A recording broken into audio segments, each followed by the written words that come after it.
ሸገር ሼልፍ በሸገር 102.1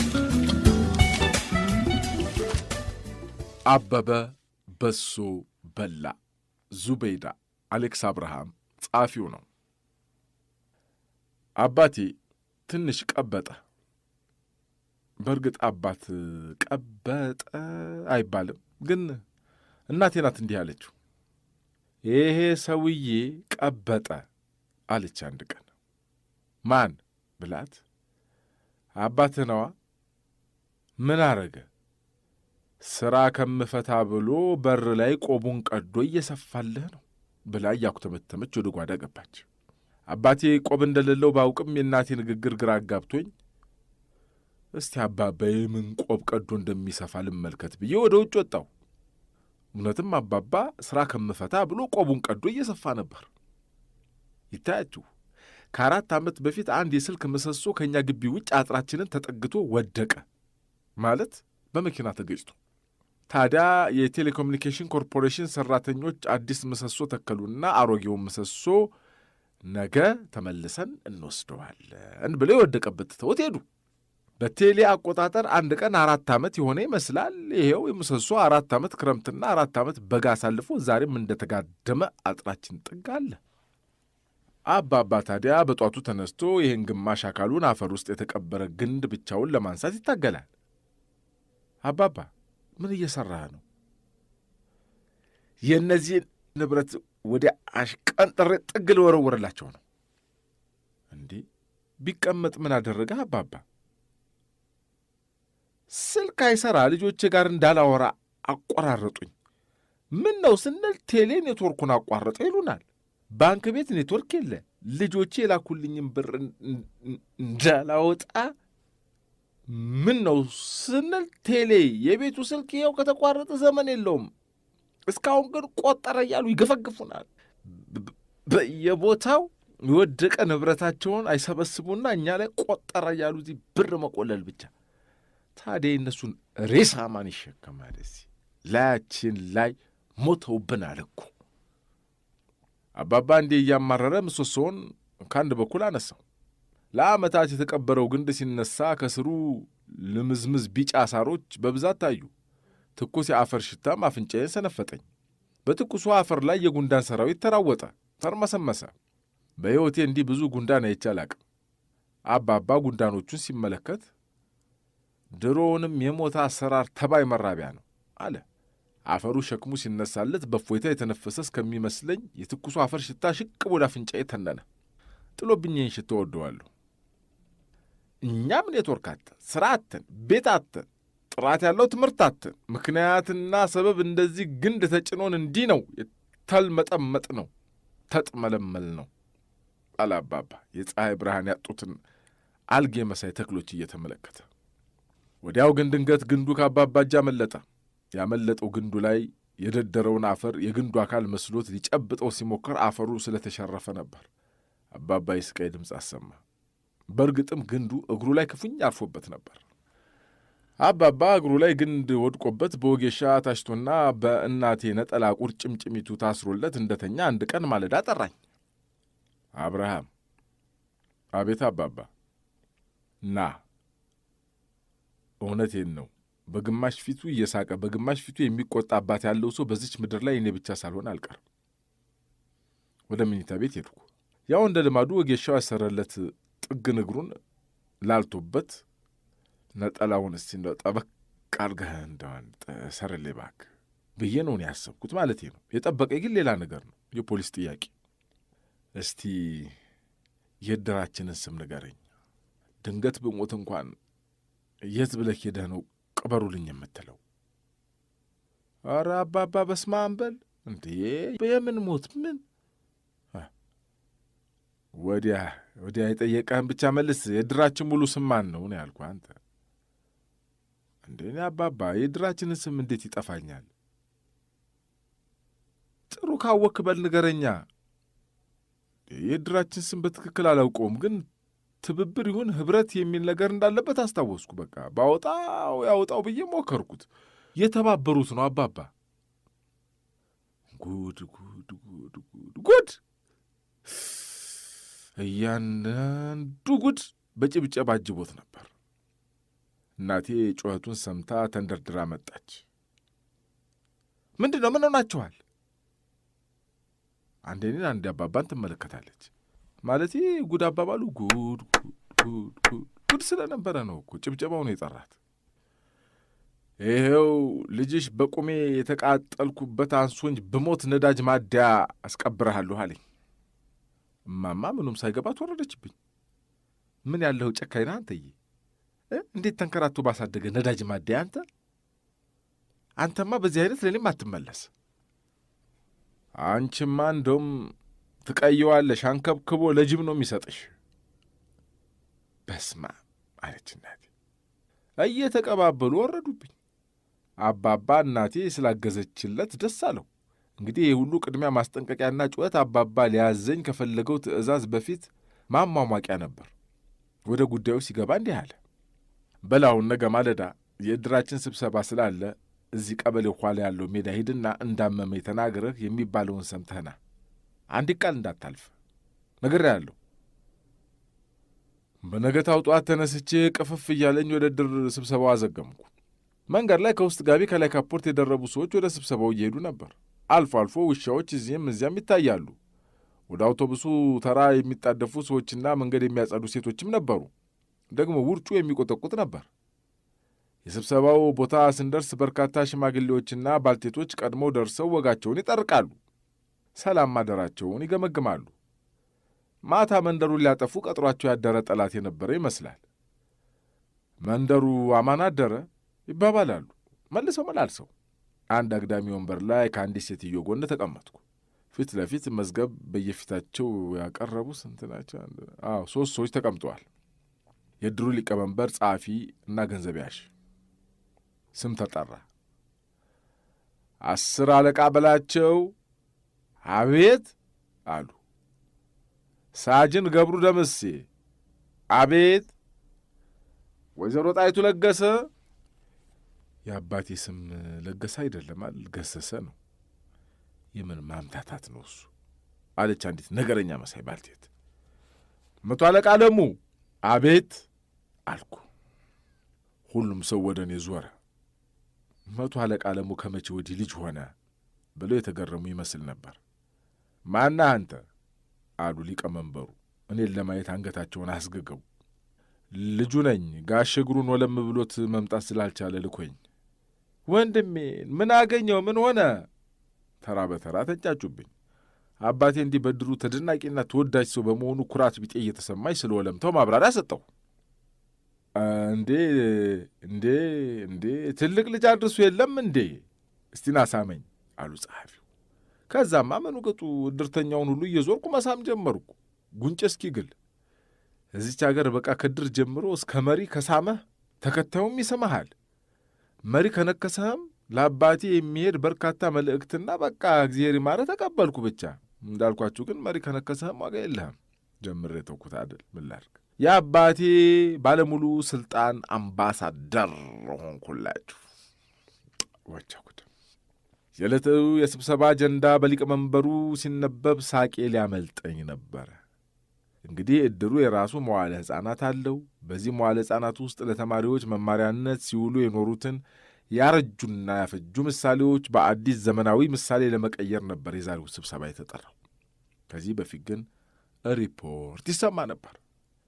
በቅድሚያ አቶ ቀብድደው የዕድሩን የ6 ወር ሪፖርት ያሰማልናል ተባለ። እንደ ጉሬዛ ከግንባሩ ከፍ ብሎ ነጭ ጸጉር የጣለበትን ቀጭን ሰውዬ በፊቱም በኋላውም የተጻፈበት ወረቀት ከካፖርቱ የውስጥ ኪስ አውጥቶ ማንበብ ጀመረ። አመሰግናለሁ።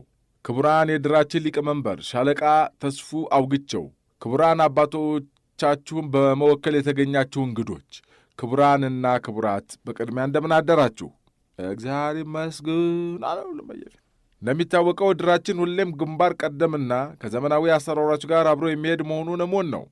ባለፉት 6 የሥራ ወራት ዕድራችን ሙታንን ከመቅበር የቆየ ኋላ ቀር ልማድ በመውጣት በዕድራችን አባል የሆኑ ጎልማሶችና ሽማግሌዎችን በማታ በማስተባበር የተማሩ ሟቾችን ማፍራት መቻላችን አገር ያወቀው ፀሐይ የሞቀው ጉዳይ ነው። ማንም ከመሐይምነት ጋር እንዳይቀበር ባደረግነው ጥረት በዕድራችን ከተቀበሩ አስከሬኖች መሃል ከ10ኛ ክፍል በታች የሆነ ሬሳ አልነበረም ማለት ይቻላል። ይህ አገሪቱ ለተያያዘችው የእድገትና የትራንስፎርሜሽን ሩጫ ትልቅ ግብዓት መሆኑን ባለፈው ወር ስብሰባችን ከወረዳ የመጡ ባለሥልጣናት አረጋግጠውልናል። ክቡራንና ክቡራት፣ ዕድራችን ሌት ተቀን በመሥራት በመጪዎቹ 10 ዓመታት ውስጥ ኑዛዜያቸውን በእንግሊዝኛ የሚጽፉ ሟቾችን ለማፍራት ዕቅድ አውጥቶ እየተንቀሳቀሰ ይገኛል። ይህንንም ዓላማችንን ከመልአኩ ቅዱስ ገብርኤል እርዳታ ጋር እንደምናሳካው ጥርጥር የለኝም ሲሉ እንግዲህ ከላይ በመግቢያው እንደተባለው በዚህ ወደ ዛሬው አጀንዳ እናመራለን አሉ ሊቀመንበሩ። ከዛ ቀጠል አድርገውም በዕድራችን ያሉ ሕፃናት በጃጀና ባፈጀ ምሳሌ መማር የለባቸውም በማለት ለዛሬ መወገድ አለበት ብለን ለጉባኤው ያቀረብነው አንድ ምሳሌ አለ። ይሄውም አበበ በሶ በላ የሚለው ሲሆን በምሳሌው ላይ ተወያይተን መቀየሩ ላይ ከተስማማንም ተተኪውን ምሳሌ መርጠን እንለያያለን ማለት ነው። ወዲያው ቁጥር ስፍር የሌላቸው እጆች እንደ ጭራሮ ተንጨፈረሩ። እዚህ ጋ እዚህ፣ አረ ወደዚህ ጋ ሐሳብ አለኝ። ይህ ሕዝብ 3000 ዓመት ታፍኖ ዛሬ ገና ልጓሙ የተፈታለት ይመስል ለመናገር እርስ በርስ ተራቆተ።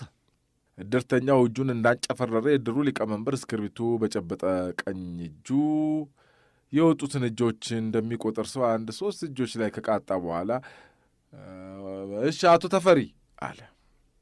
ዕድሉ ስለተሰጠኝ አመሰግናለሁ። እንግዲህ እኔ ሐሳብ ምንድን ነው? ይሄ አበበ በሶ በላ የሚል አረፍተ ነገር በኢትዮጵያ ልብ ውስጥ ያለው ታሪካዊ ዋጋ ከላሊበላ፣ ከአክሱም፣ ከአባይና ሶፎመር አይተናነስም። የአረፍተ ነገር ይቀየር ማለት ታሪክ መናድ ብቻ ሳይሆን ቅርስ ማጥፋት ነው።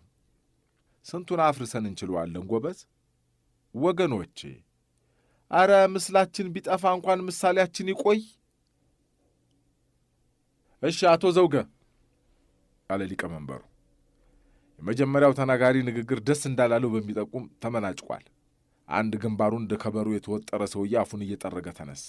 ክንዱ ላይ ዣንጥላና ከዘራ አንጠልጥሏል። ቢያስቀምጠው አሁን ምን አለ እስቲ? እንደ አንዳንዱ ሰው ተቀምጦ ምርኩዝ አያስቀምጥም። ባይዘንብም ዣንጥላውን ከእጁ አይለይም። ትላንት ያጋጠመው ውድቀትና ያበሰበሰው ዝናብ ዛሬም ሸክሙን ተሸክሞ እንዲኖር ብርታት የሆነ ይመስላል። መልካም፣ እኔ እንደሚታወቀው ንግግር ያጨር ነው። አባቶቼ፣ እናቶቼ፣ ወንድሞቼና እህቶቼ እንዲሁም ልጆቼ ካሉ በኋላ ወደ እኔ ተመለከቱ። በበኩል የ3 መንግሥት አይቻሉ።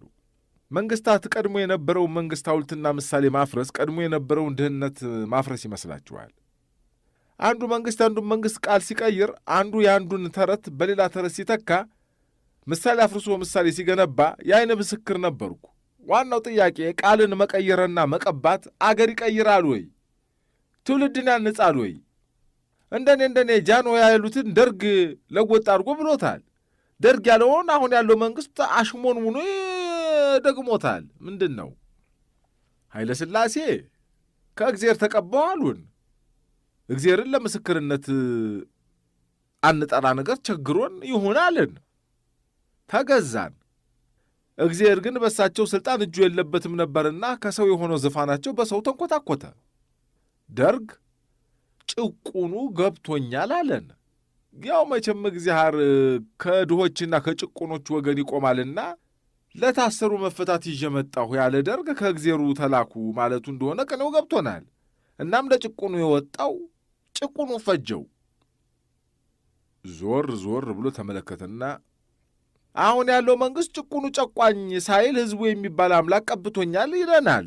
እኛ ሕዝቦች እንዳልቀባ ነው ግን እሙን ነው። ለምስክሩ ለራሱ ስለ መቀባት መስክርሃል ማለቱ ነው እንዴ? የቀባውን እግዚአብሔር ይወቅለት። ስለዚህ ቃል ጨዋታ ነው። ምሳሌም ዘመን የሚያነሳው ፌዝ ቃል ማገላበጡን ትተን ካላፊ ከምንዘምር በአንድ በኩል የተጣርንበትን ሥርዓት በሰላማዊ መንገድ ቀያየርን ብንል ይሻለናል። ተቀመጠ። አሁን የተባለው ነገር ትንሽ የተምታታና እርስ በርሱ የሚጣረስ ነው። እንዴት ነው መንግሥትን ሕዝብ አልቀባውም ማለት እንዴ? ሕዝቡ ሆ ብሎ ወጥቶ 99% በካርዱ በድምጡ የመረጠውን መንግሥት ዝቅ ማድረግ ተገቢ አይደለም። ለልማት ተሰብስበን እድራችን የጠረ ልማት አጀንዳ ማራመጃ ማድረግ የለብንም። የቀበሌውን ባህር ዛፍ ሁሉ ሽጦ ወደ ኪሱ አስገብቷል እየተባለ የሚታማው የቀበሌያችን ሊቀመንበር አቶ በድሉን ይሄን ያለው። አቶ በድሉ ይሄ የሥራ ቦታ አይደለም፣ እድር ነው። ለስብከትህ ቦታ ብጅለት አለ የመጀመሪያው ተናጋሪ። ሁሉም ቦታዬ ነው።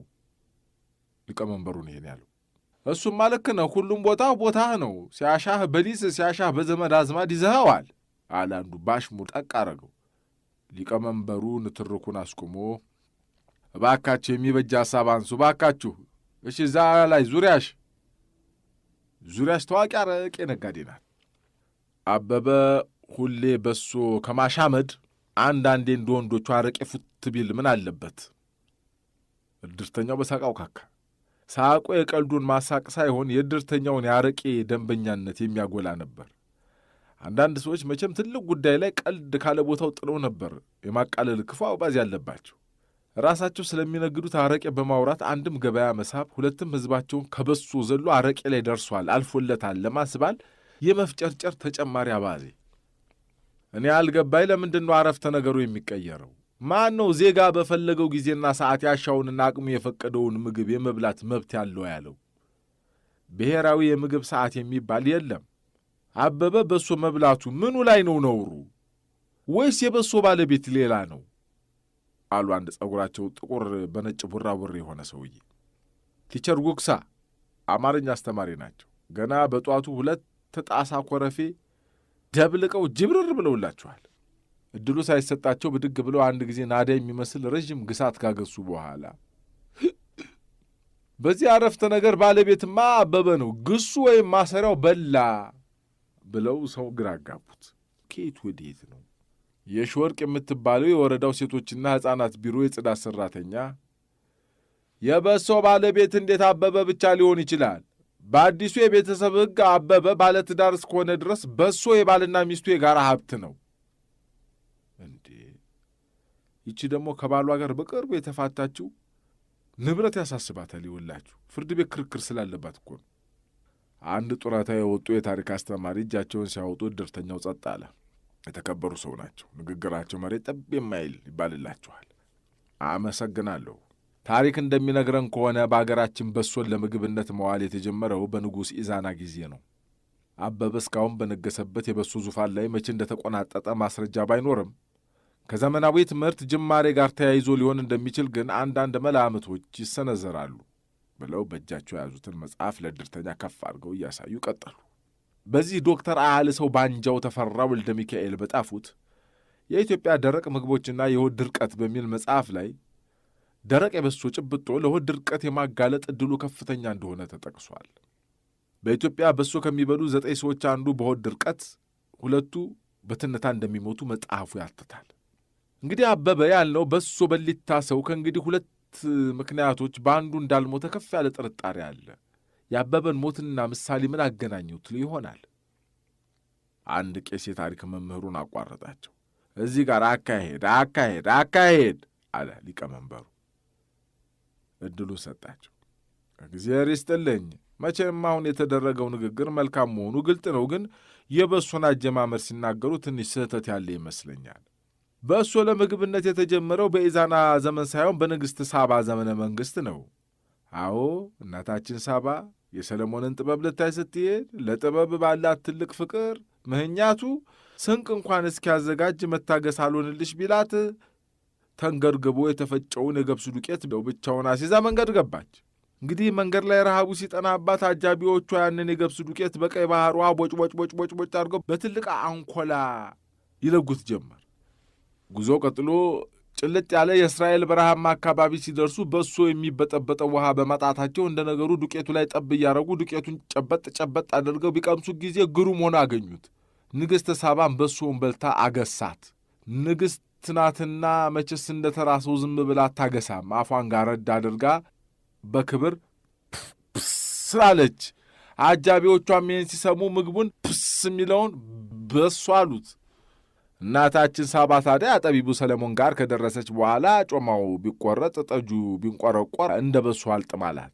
አንድ ቀን ማታ ታዲያ ይህንን በሶ በልታ የውሃ ጥሙ ሲጠናባት ጊዜ ውሃ ፍለጋ ወደ ንጉሡ መኝታ ቤት ጎራ አለች። ንግሥቷ ውሃ ፍለጋ ወደ ንጉሡ መኝታ ቤት የገባች ማታ ቢሆንም የተመለሰችው ግን ሊነጋጋ ሲል ነው። የንግሥቷ አገልጋይ የነበረችው ሴት ንግሥቱ ሆይ ወዴት ጠፉብኝ ብትላት በፈገግታ የነፍስ ውሃ ፍለጋ መንግሥተ ሰማይ ደርሼ ተመለስኩ ማለቷን ታሪክ ይነግረናል አሉ መምሬ ሰለሞን መኝታ ቤት የሆነውን እያሰቡ ፈገግ ብለው። እድርተኛው ግማሹ በመምሬ ወገን ግማሹ በታሪክ አስተማሪ ጎራ ተሰልፎ ሌላ ንትርክ ጀመረ። የመምሬ ታሪክ አሳማኝ ነው። የለም በኢዛና ዘመን የሚለው ነው። ልክ አይደል እንዴ? ኢዛና ማን ነው ግን? ማንም ይሁን ማን ታሪክ አስተማሪው ስሙን ከጠሩት ታሪካዊ ሰው መሆን አለበት። ምን አጨቃጨቃህ አንተ? እንደ ታሪክ አስተማሪው መጽሐፍ ከሆነ ኢዛናም ሆነ ሳባ የሞቱት ወይ በሆድ ድርቀት አሊያም በትንታ ነው ማለት ነው። ንግሥቶቻችን ሁሉ ለአገር አልሞቱም ለሆዳቸው እንጂ ልትሉን ነው ደግሞ አሉ አንድ ሽማግሌ። እስከ ምሳ ሰዓት የንጉሥ ኢዛናና የንግሥተ ሳባ የበሶ ፈጠራ ባለቤትነት ክርክር ቀጥሎ አለ። የድሩ ሊቀመንበር አንድ ያጨብጭቦ የድርተኛው ጫጫታ ጸጥ ካስባለ በኋላ እንግዲህ መልካም የሆኑ ሐሳቦች ተነስተዋል። እድራችን ውስጥ ያሉ ሐሳቦችን በነጻነት የመግለጽ መብት ሲታይ ይህ እድር ኤሮፕ ወይም አሜሪካ ያለ እንጂ አገራችን ላይ ያለ እድር አይመስልም። በእውነቱ እውነቴን ነው። የዚህ እድር ሊቀመንበር በመሆን የሚሰማኝ ደስታ ወደር የለውም። ይሄን አበበ በሶ በላ የሚል አረፍተ ነገር እንቀይረው ወይስ እንዳለንቶ በሚለው ሐሳብ መግባባት ላይ ካልደረስን ያው ጉዳዩን በእጅ ብልጫ ብንወስነው መልካም ይመስለኛል። ካልሆነ እዚህ መዋላችን ነው። አስሉ አንድ ሽማግሌ አይሆንም፣ እድርም ቢሆን በሐሳብ ብልጫ እንለያይ። እጅና ሐሳብ እዚያ ሀገር ላይ ከተለያየ የሰነበቱ እኮ ክብሩ ሊቀመንበር ምን ነካዎት? ልክ ነው። አበበ በሶ በላ ከተራ አረፍተ ነገር ወደ ቁም ነገር ተቀይሮ ክርክሩ ሲሟሟቅ የምን እጅ ብልጫ ነው? ይህን ያህል ዘመን አበበ ብቻውን በሶ ማሻመዱ ይብቃው፣ ፍትሐዊ የበሶ ክፍፍል ይኖር ብሎ እጁን ያወጣው እዚህ እድር ውስጥ ማን አለ?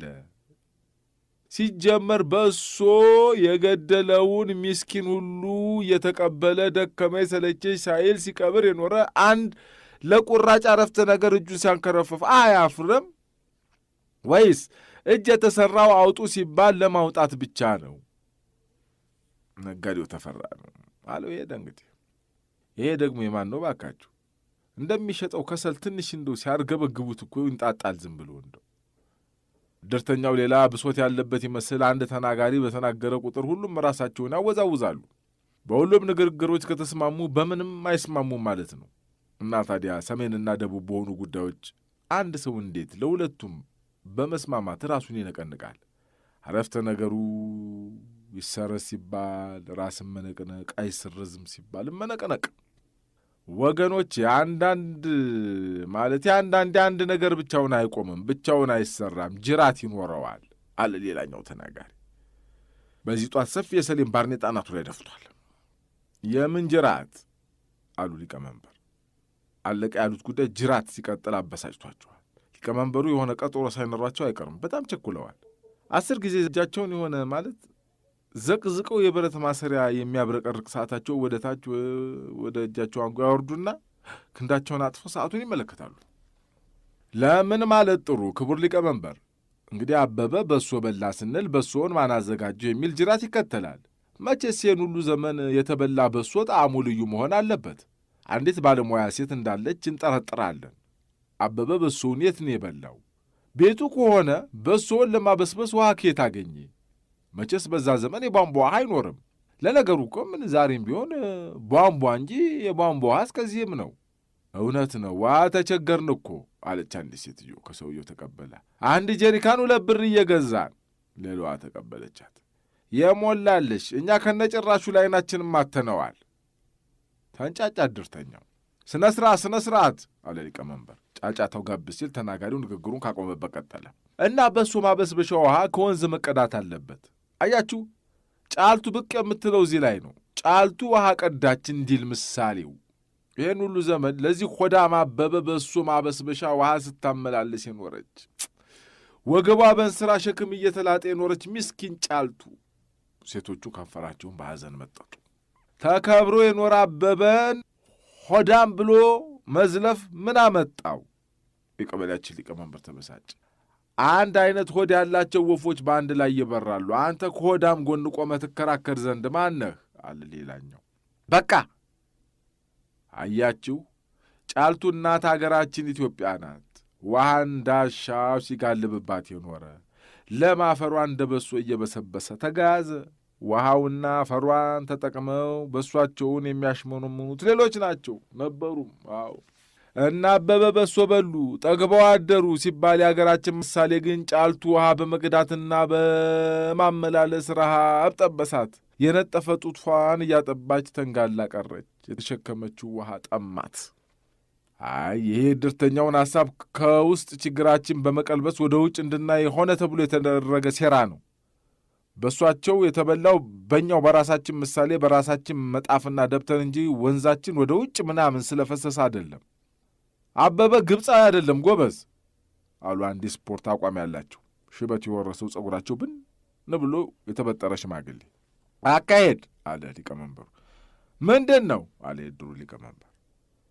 አጀንዳችን ማኅበራዊ ችግራችንን መፍታት ነው። ፖለቲካ ማውራት ተገቢ አይደለም።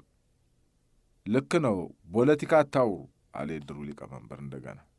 ሌላ ሰውዬ እጃቸውን አወጡና ልክ የሞተር ሳይክል በሚመስል ድምፅ መናገር ጀመሩ። ወገኖቼ እኔ እኮ የሚገርመኝ የቀድሞ ጠቅላይ ሚኒስትር ነፍሳቸውን በአጸደ ገነት ያኑርና ወደ ቀበሌ ሊቀመንበር ገልመጥ አሉ። የአጸደ ገነት ቁልፍ በሊቀመንበሩ እጃለ ይመስል በቀን 3 ትበላላችሁ ብለውን ነበር። እሳቸውን የሚያህሉ በአንድ እጅ የማይነሱ ሰው እንኳን በቀን 3 እንበላለን ነበር ያሉት። ይሄ አበበ ግን ሙሉ ቀን ያሻምዳል። እንደውም እሳቸው ያልጀመሩትን ነገር በማን አለብኝነት የሚሠራ ብቸኛ ሰው ሳይሆን አይቀርም። ስለዚህ አረፍተ ነገሩ ይቀየር። አንዱ በሽማግሌው አስተያየት የተበሳጨ ሰው እጁን አወጣ። ሁሉም ንግግሩ መንግሥትን መቃወም ነው። በቃ ገና ሳይናገር የቀበሌው ሊቀመንበር አካሄድ አለ።